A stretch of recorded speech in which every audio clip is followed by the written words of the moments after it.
ये कोई एक या दो मामला नहीं है दरअसल जहां पर वक्फ बोर्ड ने इस तरह से पूरी पूरी जमीनों को या किसी संपत्ति पर एक तरफा दावा किया हो या टेक ओवर कर लिया हो। अब ऐसे कौन कौन से वाकये हाल ही में सामने आए हैं वो एक की तरह देखिए। सबसे पहले आपको सूरत नगर निगम की बिल्डिंग की हकीकत बताते हैं। वक्फ बोर्ड के नाम पर यहां पर भी सूरत नगर निगम की बिल्डिंग पर दावा कर दिया गया कि भाई ये जो नगर निगम की बिल्डिंग है ये वक्फ बोर्ड की है। इसके अलावा अगला आप उदाहरण देखिए। वक्फ बोर्ड का तर्क क्या था? वक्फ बोर्ड का तर्क यह था कि शाहजहां की बेटी सूरत की मालकिन थी और जहां के करीबी हकीकत खान ने यह इमारत बनवाई थी जहां पर कि आज ये मुगली सरा जो कि नगर निगम की बिल्डिंग है वो बना दी गई। लेकिन इस इमारत के लिए किया क्या था हकीकत खान ने? उसने किया यह था कि इस इमारत को जो हाजी थे, हाजियों के लिए इमारत दान की गई थी। यह वक्फ बोर्ड का दावा है। इस तरीके से एक बार जो दान संपत्ति है वो दान संपत्ति हमेशा के लिए वक्फ बोर्ड की हो जाती है। अब बताइए अब क्या इलाज करेंगे जो कि सीधे पहुंच जाते हैं इतिहास के पन्नों में और सीधा कर कहते हैं कि भाई शाहजहां की बेटी सूरत की मालकिन थी और जो जहां थी शाहजहां की बेटी उसका जो करीबी था हकीकत खान, उसी ने इमारत बनवाई थी। यह तर्क देकर के तो सूरत की नगर निगम की बिल्डिंग के ऊपर दावा ठोक दिया गया। अब आपको कहानी बताते हैं कि केरल के अंदर जो पूरा का पूरा गांव टेक ओवर किया गया, वहां के लोगों का कहना है कि भाई वहां जो मंदिर है जिसके ऊपर वक्फ बोर्ड दावा ठोक रहा है वो संभवतः इस्लाम के इतिहास से पुराना उसका मंदिर का इतिहास है। लेकिन वहां जाएं, आपको एक उदाहरण और देते हैं। आपने देखा होगा पिछले दिनों गणेश चतुर्थी का आयोजन हुआ था। उसी आयोजन को लेकर के बेंगलुरु के एक ईदगाह मैदान में आयोजन हो या ना हो इस बात को लेकर विवाद हुआ था। अब विवाद क्यों हुआ था उसके पीछे भी ऐसी एक कहानी है। वक्फ बोर्ड का दावा उस मैदान को लेकर यह कि यह जमीन उनकी है और इस पर कई सालों से नमाज पढ़ी जाती है। वक्फ बोर्ड यह भी दावा कर रहा है कि इस जमीन पर 1871 से उनका कब्जा है। हालांकि यह दावा किया गया, यह दावा पूरी तरह साबित होता हुआ नजर नहीं आया क्योंकि कानून की जानकारी कहते हैं कि इस पर मालिकाना हक के जो कागजात वक्फ बोर्ड को पेश करने थे वो पेश वक्फ बोर्ड नहीं कर पाया। दूसरी तरफ सरकार ये कहती है कि जमीन सरकारी है और रेवेन्यू डिपार्टमेंट के अधिकार में है। हाई कोर्ट के फैसले के बाद यह मामला सुप्रीम कोर्ट पहुंचा है। सुप्रीम कोर्ट ने फैसला आने तक यथास्थिति यानी जैसा चल रहा है वैसे चलने देने के लिए कहा। अब आप ये समझ लीजिए कि जिस वक्फ की एक्ट की आड़ में लैंड जिहाद की साजिश हो रही है उसकी किन किन धाराओं में आपत्ति है। वक्फ एक्ट 1995 का सेक्शन 40 जो उस पर आपत्ति है। यह एक्ट कहता है कि अगर वक्फ बोर्ड को लगता है कि कोई संपत्ति उसकी है तो उसकी जांच कर सकता है और अगर बोर्ड यह मान ले सिर्फ कि संपत्ति उसी की है तो उस संपत्ति को वक्फ की संपत्ति वक्फ बोर्ड घोषित कर सकता है। सबसे पहले अश्विनी दुबे मैं आपसे जानना चाहूंगा इसी कानून का कानूनी पहलू क्या कहता है। एक तरफ हम लोग एक सेक्युलर कॉन्स्टिट्यूशन को फॉलो करते हैं तो दूसरी तरफ एक बोर्ड जो कि धर्म विशेष के लिए है उसको मनमाना हक भी देते हैं कि भाई आप खाली मान लीजिए कि संपत्ति आपकी तो संपत्ति आपकी होगी, घोषणा कर दीजिए। आनंद भाई, धारा 40 जो वक्फ एक्ट की है वो बड़ा यूनिक प्रोविजन है जी। वक्फ बोर्ड ही इंक्वायरी करेगा, वक्फ बोर्ड के लोग ही उस जमीन का सर्वे करेंगे, देखेंगे, वक्फ बोर्ड के लोग ही जो है नोटिस जारी करेंगे। और अगर वक्फ बोर्ड को बिलीव होता है कि ट्रस्ट की, मठ की, अखाड़ा की, सोसाइटी की, किसी भी चीज की, इंडिविजुअल की जो प्रॉपर्टी है वो प्रॉपर्टी को नोटिस देकर बुलाएंगे, वक्फ बोर्ड ही तय करेगा और उसके तय करने के बाद उसका जो अपीलेट जुरिस्डिक्शन है वो अपीलेट जुरिस्डिक्शन भी ट्रिब्यूनल को है। और वो ट्रिब्यूनल कौन कंसिस्ट करता है? उसमें भी मुस्लिम एमएलएज होंगे, मुस्लिम एमपीज होंगे, मुस्लिम आईएएस होंगे, मुस्लिम स्कॉलर्स होंगे। और उसके बाद दूसरा सबसे बड़ा इशू है कि देश में जब ऑलरेडी एक लीगल फ्रेमवर्क, एक कॉन्स्टिट्यूशन है और कॉन्स्टिट्यूशन 3 तरह के कोर्ट्स की एस्टैब्लिशमेंट की बात करता है। अनुच्छेद 124 से 146 कहता है जो जुडिशियरी का है कि वो हाई कोर्ट आएगा, सबऑर्डिनेट कोर्ट 233 से 237 में आएंगे और इंटेंशन और सुप्रीम कोर्ट आएगा। जो इंटेंशन है कॉन्स्टिट्यूशन मेकर्स का वो है कि अगर टाइटल डिस्प्यूट कोई आता है तो या तो सिविल कोर्ट, उसकी अपीलेट जुरिस्डिक्शन हाई कोर्ट और उसकी super appellate jurisdiction constitutional jurisdiction supreme court में आएगी। और ये एक्ट बना देने के बाद धारा 40 वो कहीं भी ये नहीं कहता कि भारत के संविधान के द्वारा जो निर्मित कानून है उनका उस पर एप्लीकेबिलिटी होगा। दूसरा आपने बहुत अच्छा कहा जो तिरुचेंथुरई गांव की बात है अपनी जी, रजिस्ट्रार ऑफिस से पता चलता है कि वक्फ जी। बोर्ड ने पूरे की पूरी गांव की मैं जमीन अश्विनी पर दुबे दावा किया। त्रिचित्री गांव की आपसे बात करूं उससे पहले मुफ्ती साहब मैं जाना चाहूंगा और आपसे सवाल पूछते हुए एक शेर मेरे जहन में आ रहा है कि भाई कातिल वही शाहिद वही मुंसिफ ठहरे, अकरबा मेरे कत्ल का दावा किस पर करे। तो यही हो रहा है सर वक्फ बोर्ड के साथ, तो कि जिसको प्रॉपर्टी मान लिया वो अपनी हो गई। नहीं आनंद जी, मैं बहुत ही जिम्मेदारी के साथ आपके चैनल के माध्यम से आपके व्यूवर के लिए और हमारे अजीज दोस्त अश्विनी दुबे जी के लिए कहना चाहूंगा कि जो आईएएस होते हैं वो मदरसे से पढ़ करके नहीं आते हैं। वो आईएएस होते हैं जो इंडियन कॉन्स्टिट्यूशन के एतबार की सारी पढ़ाइयाँ वो करते हैं, जो वहाँ पर आर्बिट्रेटेड जज होते हैं या ट्रिब्यूनल में होते हैं। जो वक्फ बोर्ड के जो मेंबरान होते हैं, जो सीईओ होते हैं, वो भी आईएएस होते हैं और वो आईएएस ही वहाँ पर सीईओ हुआ करते हैं। वक्फ बोर्ड के जो मेंबरान होते हैं गवर्नमेंट ऑफ इंडिया के, वो प्रतिनिधि होते हैं और गवर्नमेंट ऑफ इंडिया उसे इस चीज के लिए चुनती है कि किस चीज का इस्तेमाल कहाँ करना है।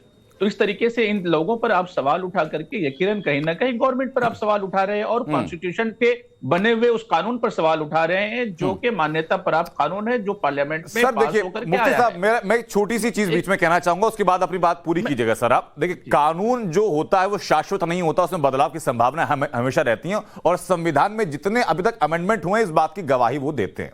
पहली बात तो ये।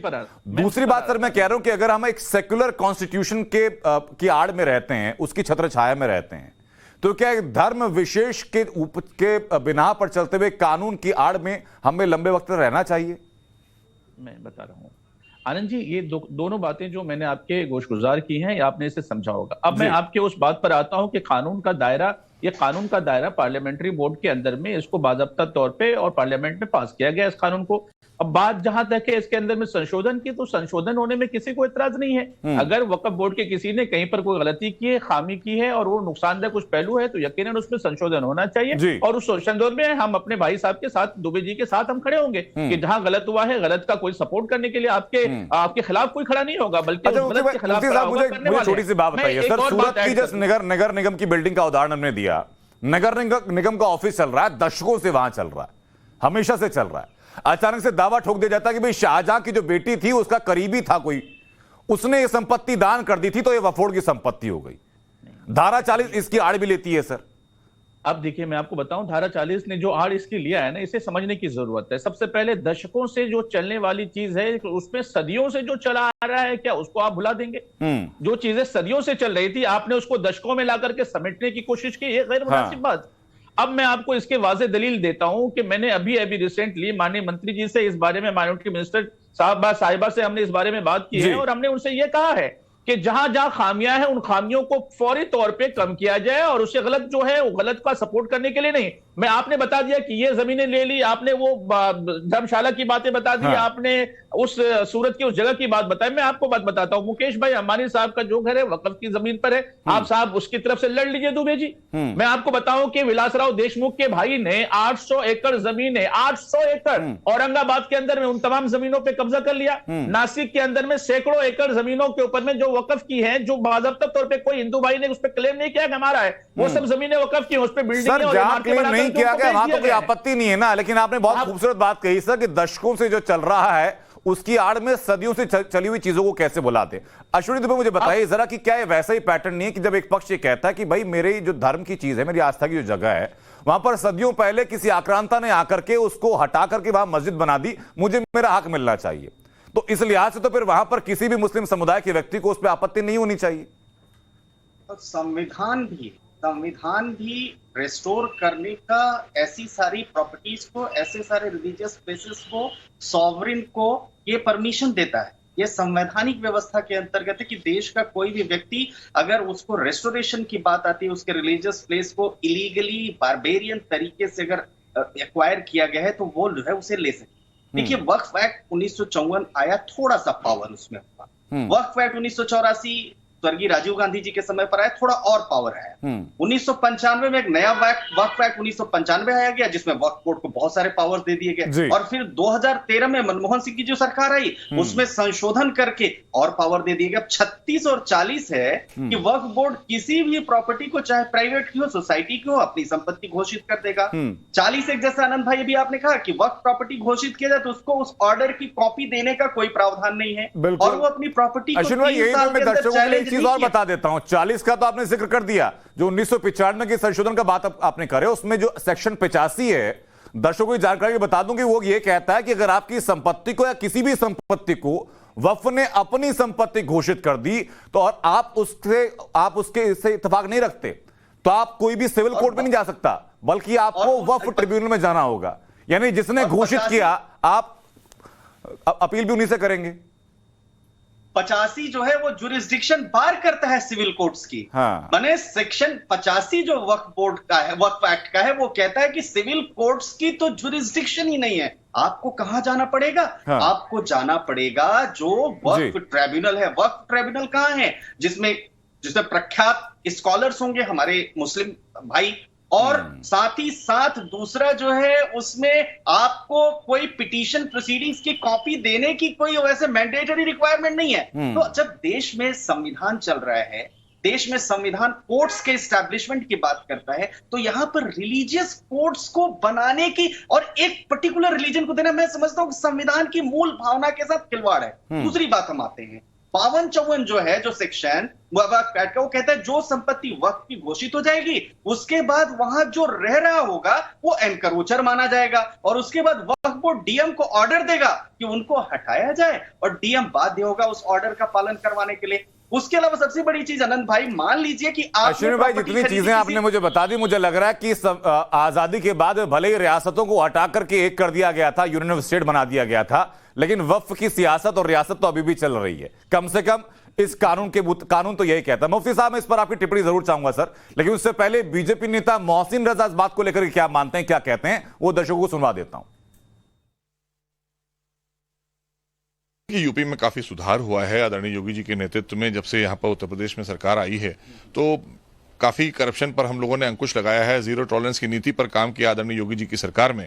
लेकिन दूसरी बात यह है कि हमारे यहाँ आपने देखा होगा कि तमाम जमाने से एक मांग चल रही थी कि दोनों वक्फ बोर्डों की सीबीआई जांच कराई जाए। आपने भी उठाया था इस इशू को, और समाजवादी पार्टी और बहुजन समाज पार्टी की सरकार के दौरान ये सवाल उठते रहे थे, लेकिन उन लोगों में साहस इसलिए नहीं था कि उन्होंने भ्रष्टाचार का अड्डा बना रखा था दोनों वक्फ बोर्डों को। तो इसलिए आदरणीय अमित शाह जी जब गृह मंत्री बने और उनसे जाकर यहाँ के लोग मिले, हमारे मुस्लिम समाज के लोग मिले, जाकर धर्मगुरु मिले, तमाम समाज सेवी संस्थाओं ने जाकर वहां ये बात रखी कि साहब हम चाहते हैं कि दोनों बोर्डों में अनियमितताओं की, जो वक्फ में अनियमितताएं हो रही हैं, जमीनों की खरीद फरोख्त हो रही है, किसी की जमीन को अपने यहाँ ले आना, किसी की जमीन को बाहर निकाल देना, ये सब चीजें पहले हुई थी, उसको लेकर एक पारदर्शी तरीके से सीबीआई जांच हो जाना चाहिए।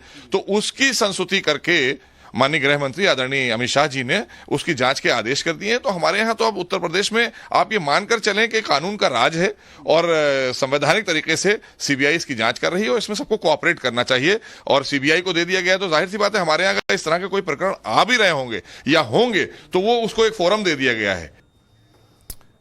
तो मोहसिन रजा को आपने सुना। मुफ्ती साहब, जो शुरुआत में शेर पढ़ा था मैंने, वो धारा 85 के ऊपर बिल्कुल हुबहू सटीक बैठता है। यानी वक्फ ही बताएगा कि कौन सी संपत्ति उसकी है, डॉक्यूमेंट पेश करने के लिए बाध्य नहीं है। किसी को आपत्ति हो तो जाएगा वो वक्फ बोर्ड के पास, वक्फ बोर्ड में से जो बातचीत होती है उसकी भी डॉक्यूमेंटेशन किसी के पास नहीं आएगी। देखिए आनंद जी, मैं आपको बताऊं कि वो लोग जो ये कहते हैं कि किसी पेपर को दिखाने की जरूरत नहीं है, कोई एविडेंस देने की जरूरत नहीं है, किसी डॉक्यूमेंट्स को दिखाने की जरूरत नहीं, ये बिल्कुल मुनासिब बात नहीं है। शरीयत क्या कहती है वक्फ के बारे में, ये भी हमें जानने की जरूरत है। मैंने ये सारी बातें अभी माननीय मंत्री जी से करी हैं, और उसमें बाज़ाब्ता तौर पर हमने ये कहा है कि जिन लोगों ने वक्फ की प्रॉपर्टी पर जबरदस्ती कब्जा कर रखा है और जिन लोगों ने जबरदस्ती उसको एनओसी दे के बेचने की कोशिश की है, उन तमाम चीजों को फौरी स्टे लगाया जाए। और अगर वक्फ ने दूसरों की जगह को भी अपनी जबरदस्ती लिया है तो उन तमाम चीजों मैं कंक्लूसिव आपसे सवाल पूछता हूं, उसका कंक्लूसिव आप उत्तर दे दीजिएगा। वक्फ बोर्ड की जरूरत है क्या सर? अगर किसी को आपत्ति हो कि भाई ये जमीन उसकी नहीं है, किसी और से हकदार है, सीधा कोर्ट जाए, सिविल में मामला फाइल हो, कोर्ट प्रोसीडिंग आगे होती रहे। देखिए, वक्फ बोर्ड की जरूरत बड़ी बुनियाद है। मैं आपको बताऊं कि वक्फ इमलाक का मामला जो है इतना बड़ा है, आप ये जानते और समझते हैं कि एक तीसरे नंबर का बड़ा लैंडलॉर्ड वक्फ बोर्ड है, जिस वक्फ बोर्ड के पास सैकड़ों और हजारों एकड़ जमीनें हैं। और इन लाखों एकड़ में तो सैकड़ों और हजारों से बढ़कर लाखों एकड़ जो जमीनें हैं, इन लाखों एकड़ जमीनों की व्यवस्था के लिए, इसकी देखभाल के लिए, इनके संरक्षण के लिए, इनकी तमाम चीजों के रख रखाव के लिए एक अच्छी कमेटी और एक अच्छी टीम बनी हुई है, एक अच्छा कानून बना हुआ है। उसके तहत में अगर वो होता है तो अच्छी टीम बनी हुई है। मोहसिन रजा कह रहे हैं कि इनकी सीबीआई जांच होनी चाहिए। अब देखिए, मैं आपको अब बता रहा हूं, अब इसी बात को सुनिए ना। जैसे ही वक्फ काउंसिल ने अच्छे अच्छे लोगों को उसके अंदर में रखा है और तमाम चीजों को पिनअप किया, गूगल के जरिए इसको ट्रैक करके सबको संभालने की कोशिश की है। अगर कहीं खामियां हैं तो उन खामियों को फौरी दूर करना चाहिए। मैं तो मांग करता हूं कि अगर कुछ कमियां उसे दूर करना चाहिए। हाँ। और अगर कमियां दूर नहीं होंगी, संशोधन नहीं होगा, तो हाँ। इस संशोधन के खिलाफ कौन जा सकता है? मैं तो मुफ्ती आपसे मंजूर जिया, बहुत ही सबसे पहले तो मैं आपसे उम्मीद करता हूं कि इस बात के पुरोधा सर आप बनिए, इस बात के पुरोधा आप बनिए, और जितनी खामियां हैं वक्फ बोर्ड के कानून में, चाहे वो धारा 85 हो, चाहे वो धारा सेक्शन 40 हो, इनके खिलाफ लेकर जाइए, झंडा बुलंद कर दीजिए कि भाई ये सब चीजें हटाइए, मनमानी नहीं चलेगी। कि आप ही घोषित कर दे धारा 40 में कि संपत्ति हमारी है, धारा 85 के तहत सुनवाई के लिए भी आप ही के पास आए। आनंद जी, मैं बहुत ही जिम्मेदारी से कह रहा हूं कि मैंने उन तमाम चीजों की लिस्टिंग करके माननीय मंत्री जी को पेश कर दिया है। हाँ। और उसके अंदर जो खामियां, उस खामियों को दुरुस्त करने की मांग भी की है। हाँ। और जो कमियां है उसको मैं चाहता हूं कि मुफ्ती सुधारा मंजूर जाए। जिया, तब हमारी तक आप ये जिलों ने घोषणा ले कर लिया। दीजिए कि अगर वक्फ ऐसी किसी भी संपत्ति के ऊपर दावा ठोकता है तो मुफ्ती मंजूर जिया इसके खिलाफ खड़े होंगे। पहले खामी दूर कीजिए, उसके बाद दावा ठोकिए। इसी चीज को खामी कौन दूर करेगा? खामी दूर करने के लिए मुफ्ती मंजूर जिया ही नहीं है, एडमिनिस्ट्रेशन बैठा हुआ है। और मैं एडमिनिस्ट्रेशन से मांग करता हूं इस बात के लिए कि इस खामियों को दूर किया जाए, हमारी प्रॉपर्टी जिन्होंने ली है हमें दिलाई जाए। और अगर जबरदस्ती अगर एरर की बुनियाद पे हमारे पास आ गए तो उनको वापस कर दिया जाए। ये तो बाज़ाब्ता तौर पे हम आपके चैनल के माध्यम से भी मांग करते हैं, और माननीय मंत्री जी भी सुन रहे होंगे इस चीज को। और मैंने जो लेटर उनको भेजा है, जो उनमें खतूत भेजे हैं, जो उस पर हमने वाक्य लिखे हैं, उन तमाम चीजों को उनके सामने पेश कर दिया गया है। छोटा सा सवाल मैं चाहूंगा मुफ्ती साहब आपसे कि अगर आज की तारीख में वक्फ बोर्ड ये कहता है कि भाई शाहजहां की बेटी के करीबी ने एक इमारत दान की थी, वो हमें वापस मिलनी चाहिए, तो जिस बिना पर यह तर्क सही साबित होता है, क्या उसी बिना पर उस तर्क का सम्मान मुफ्ती मंजूर जिया करेंगे जो कि आजकल काशी में चल रहा है ज्ञानवापी परिसर को लेकर के, कि भाई हमारी यह आस्था का विषय है, ये एक आक्रांता आया था, उसने मंदिर हटा करके मस्जिद वहां पर बना दी थी, शांति से वापस मुस्लिम भाइयों को इसमें सहयोग करना चाहिए। दोनों का तर्क एक ही है सर। देखिए आनंद जी, आप जो कह रहे हैं मैं उसको मेरे लफ्जों में बयान करने की कोशिश करूंगा। देखिए, हकूक सबको मिलना चाहिए, और हकूक के मिलने का जो इख्तियार है मुल्क के कॉन्स्टिट्यूशन ने हर एक को दिया है। वो हकूक चाहे माइनॉरिटी को हो या हमारे बड़े भाई के हो, हम छोटे भाई हैं, हमारा हो या हमारे बड़े भाई का हो, उनको हक मिलना चाहिए जो उनका हक है। और अगर जो जायज हक नहीं है तो जबरदस्ती करके सिर्फ आस्था की बुनियाद पर दे देना कहीं ना कहीं इसमें ठीक है सर, बहुत बहुत शुक्रिया सर मुफ्ती साहब आपका, अर्शद दुबे आपका हम तक जुड़ने के लिए और वक्फ की इन बातों पर साफगोई से अपनी बात रखने के लिए। लेकिन सवाल लगातार ये बना हुआ है कि वक्फ की जिन धाराओं पर लोगों को आपत्ति है, अलग अलग वर्गों को आपत्ति है, उन धाराओं में संशोधन क्यों नहीं होना चाहिए। लोग सवाल यह भी उठा रहे हैं कि वक्फ बोर्ड की अहमियत है क्या, उसको क्यों होना चाहिए।